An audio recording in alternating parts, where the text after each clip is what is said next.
Eu fiz o primeiro nível que entra com folga. Agora eu passei a grosa aqui em volta com mais cuidado. Deixei um pouquinho mais grosso, coisa de 1 milímetro, 1,5 milímetros. Ele desce até aqui, aqui ele já encontra a pressão. Ou seja, eu vou batê-lo no final para que entre com pressão até aqui. Então a parte de cima do nosso cabo eu já tenho feita, praticamente. O limite de onde entrará o anel. Então agora eu posso começar a trabalhar nele, a moldar o nosso cabo. Eu vou usar a grosa por ser mais segura. Eu vou quebrando essa quina de cima. Dá para notar que ele já começa a pegar forma. Esse lado eu vou usar o arco de serra, só para que você veja uma outra forma de fazer isso. Vou jogar ele de lado. Eu dei uma leve cortada, vou terminar no formão.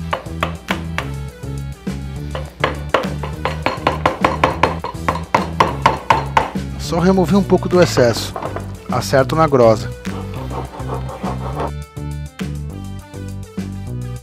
Eu cortei a lateral do nosso cabo na serra. Eu vou cortar esta parte, mais ou menos com 2 centímetros. Essa distância que vai ser cortada é apenas uma base. Você pode deixar o seu com 2,5, com 2 centímetros, com 3. Vai depender muito do formato anatômico que você pretenderá deixar para o seu cabo. Eu vou cortar e já volto.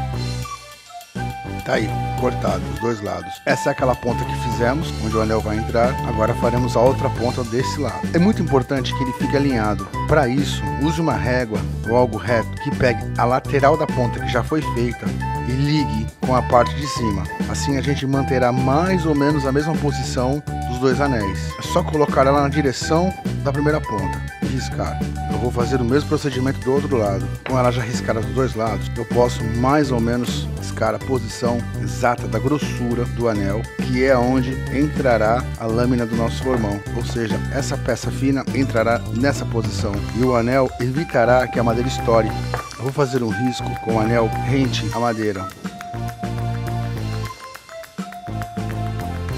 Agora riscada a ponta, podemos novamente fazer aquele trabalho com a grosa. Eu vou posicioná-lo em cima e fazer um risco interno, como eu fiz na outra ponta, para que eu possa debastar até o limite que eu preciso. Tente centralizar essa peça ao máximo,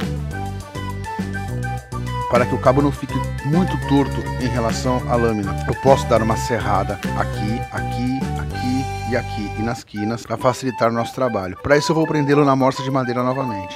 Vou dar uma leve serrada aqui e em volta, onde eu fiz o risco, com o arco de serra mesmo, com o serrote, para aí começar a bater o formão de cima para baixo. Mas sempre deixe mais ou menos 1 milímetro de distância antes de chegar na marca do lápis. Sempre contornando e girando a serra. As quinas você pode aprofundar um pouco mais. Riscado, agora eu vou eliminar. Eu vou deixar mais ou menos 1 milímetro, 2, sempre para fora da marcação do lápis. Eu vou eliminar esse excesso. Vai batendo de leve, com um lado do chanfro para fora, a parte reta do formão para dentro.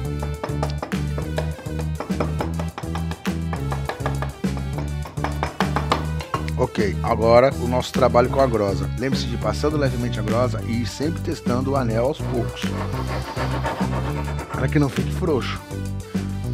O meu está praticamente no ponto. O anel aqui já é suficiente, ele vai entrar com pressão. Eu não vou nem remover mais, para que não fique muito frouxo. Só umas acertadas de leve. Agora vamos para as quinas. Vamos trabalhar essas quinas aqui, vamos arredondá-las. Primeiro, vamos imaginar uma diagonal de uns 1,5 cm. Eu vou riscar na diagonal uma queda para cá e uma queda para cá, levemente. Eu vou até fazer na grosa. Eu vou virar a peça de lado para que você veja melhor. É essa diagonal que nós faremos desse lado. Nós vamos dar uma quebrada, uma leve arredondada aqui. Lembre-se que essa parte menor é a parte onde entrará a lâmina do formão. Agora as quinas.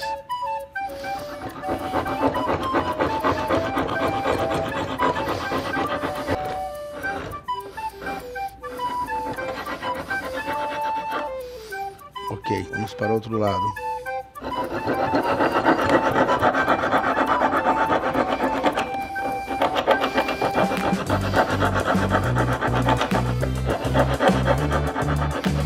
Agora, debastar a quina de trás. Eu vou virá-la. Aí está ela virada. Mesma coisa. Vamos arredondar as quinas.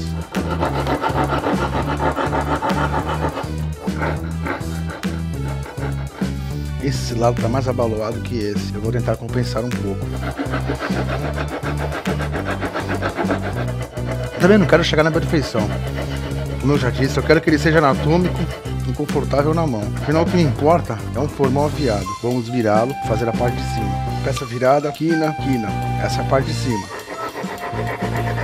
O uso da grosa na marcenaria também é uma arte. Você vai aos poucos pegar o posicionamento, a força que pode colocar, quando você coloca mais força, quando coloca menos, às vezes que você vai girando para tornear uma peça. Isso requer prática, mas é rápido. Não se preocupe, isso você pega muito rápido. Isso não tomará muito tempo seu. Essa habilidade é alcançada rapidamente. Muitos de nós acham que a serra elétrica resolve tudo, mas é um erro, pois muitas das vezes as ferramentas manuais são até mais necessárias que as elétricas. O debaixo de uma peça pequena como essa, com o uso da grosa, é muito mais seguro e te dará muito mais perfeição do que se fosse feito na serra.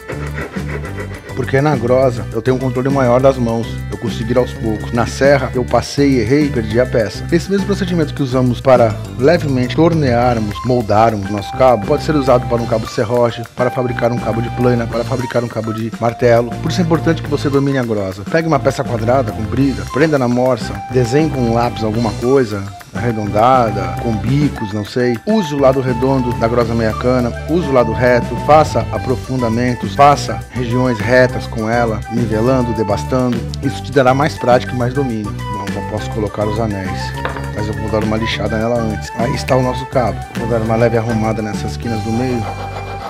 O correto aqui era usarmos uma luva. Sempre, o IPI é sempre necessário. Só que no momento estou sem luvas e elas me atrapalham em determinadas funções. Mas eu te indico, use luvas, principalmente quando for usar ferramentas manuais. Vou pegar uma lixa 60 para madeira, vou dar uma leve lixada para tirar essas farpas. Depois eu vou passar uma lixa 180 para madeira, para acabamento.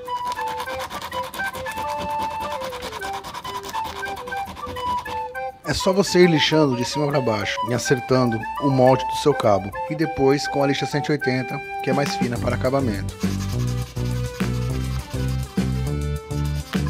Você já pode notar que ele está bem fino, bem lixado, bem acabado. Agora é hora de colocarmos os anéis e a nossa peça de ferro, que ainda falta fazermos a lâmina, ou seja, a ponta do nosso formão. Você se lembra que o anel deve entrar com pressão. Para que eu bata ele, eu posso usar um alicate universal. Essa parte redonda do alicate eu abro e coloco exatamente na madeira, encostando na borda do anel. Agora eu bato levemente com o martelo, empurrando ele para baixo. Essa é a parte de cima do nosso formão. Vamos virá-lo e fazer a parte de baixo. Colocarmos o anel que segurará a nossa lâmina. Eu vou bater levemente para que ele encaixe, porque está com pressão. Fazemos o mesmo procedimento do alicate. Abre ele, bate nas bordas para que empurre o anel. Um outro procedimento também seria colocar o alicate aberto, virá-lo e colocá-lo de cabeça para baixo aqui e bater no cabo para que empurre. Eu vou mostrar para você, para que você entenda as duas formas de se colocar esse anel. Abre seu alicate, mais ou menos a boca, bem na posição onde tem os dentes. Eu posiciono o nosso cabo, já pela metade colocado, o anel, e vou bater na parte de cima. Pronto, o anel está instalado. Qual é o procedimento agora? Fazer um furo bem no centro para que a nossa lâmina entre. Só, devido à grossura que eu tenho desse palito, eu preciso usar uma broca pouca coisa menor que ela. Não pode ser maior para que não fique folgado. Ele tem que entrar com pressão e estourar a madeira, mas não rachá-la. Se eu usar uma broca muito menor que esse palito, há risco de quando o palito entrar aqui dentro, o cabo se rache. Então ela tem que ser levemente menor que o palito. Quando você precisa fazer um furo no centro de uma madeira, um furo qualquer com a broca, geralmente a broca vai andar, ela tem tendência de escorregar. O que fazemos? Marcamos com o lápis a posição exata onde será feito esse furo e batemos um prego, um pequeno prego, batemos com a ponta do prego levemente, apenas para marcar. Não precisa afundar o prego, apenas a ponta no local exato que você quer fazer o furo, antes de usar a broca.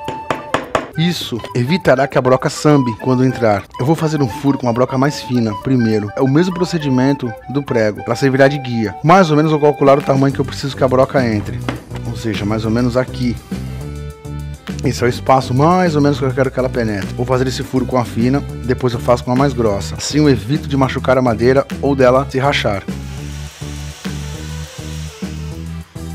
É muito importante que a gente não faça força na máquina, apenas exerça um pequeno peso para ajudá-la a penetrar na madeira enquanto fura. Deixe a broca furar levemente, você força ela com muita leveza. Em brocas maiores, às vezes, ou madeiras mais duras, é necessário mais força, mas quanto menor for a broca, menor a força exercida, pois há risco de envergar a broca e quebrá-la.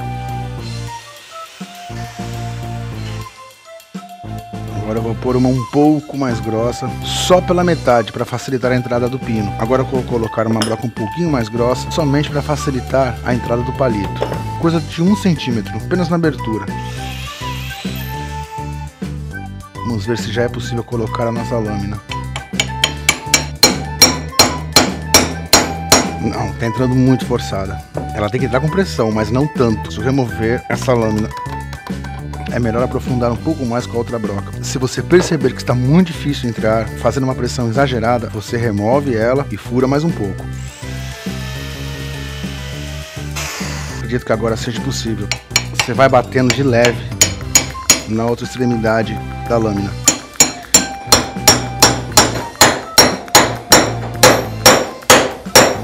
O cabo não rachou, está perfeito. Por isso eu não fiz a lâmina afiada. Deixamos esse procedimento para o final. E por último, tá aí o nosso formão, o nosso cabo e o nosso formão. Eu dei uma debastada no esmeril, pode ser na lixa, na lima, para remover aqueles buracos. Agora é hora de fazermos a lâmina. O segredo da lâmina, ela tem que conter no mínimo 1 centímetro. Algumas pessoas dizem que o correto no formão é ter 45 graus. Eu não te aconselho deixar a lâmina com 45 graus, pois o acesso será mais difícil, parentar será mais dificultoso. Eu gosto de deixar no mínimo 1 centímetro, 1,5 centímetros de distância. Quanto mais alta a lâmina for, mais facilitará o seu trabalho. Eu deixei com 1,5. Você pode prendê-la, fazer um risco na diagonal, de onde você marcou para cá, até a ponta. Com ela presa na morsa, você pode simplesmente serrá-la na diagonal. Assim, removendo esse excesso de ferro. Ou passá-la no esmeril, ou passar uma esmerilhadeira. Para ganharmos tempo, eu vou passar a minha no esmeril. Mas lembre-se, ela deve ter entre 1 centímetro e 1,5 centímetros.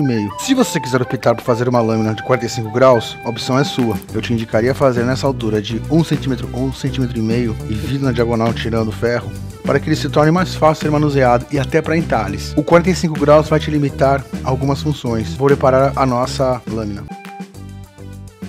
Bom, gente, eu fiz 3 procedimentos para testar. Uma no esmeril, desgasta demais o rebolo, gasta uma luz excessiva porque até chegar nesse chanfro demora. Outra alternativa que eu testei foi com a esmerilhadeira, é mais rápido que o rebolo do esmeril, dá um acabamento mais fácil, melhor. No meu caso eu pedi emprestado, pois eu não possuo esmerilhadeira. E a terceira opção que eu testei do meio em diante foi com o arco de serra. Dos 3 procedimentos, o melhor, que mais me agradou, foi o arco de serra. Prende numa morsa de ferro ou numa morsa de madeira, risca com um lápis e serra nessa posição. Vai demorar mais, mas vai ficar melhor o acabamento no ferro. Agora que eu consegui chanfrá-lo com mais ou menos 1,5 centímetros, acertei as bordas e aí está nosso formão finalizado. Só falta agora afiá-lo.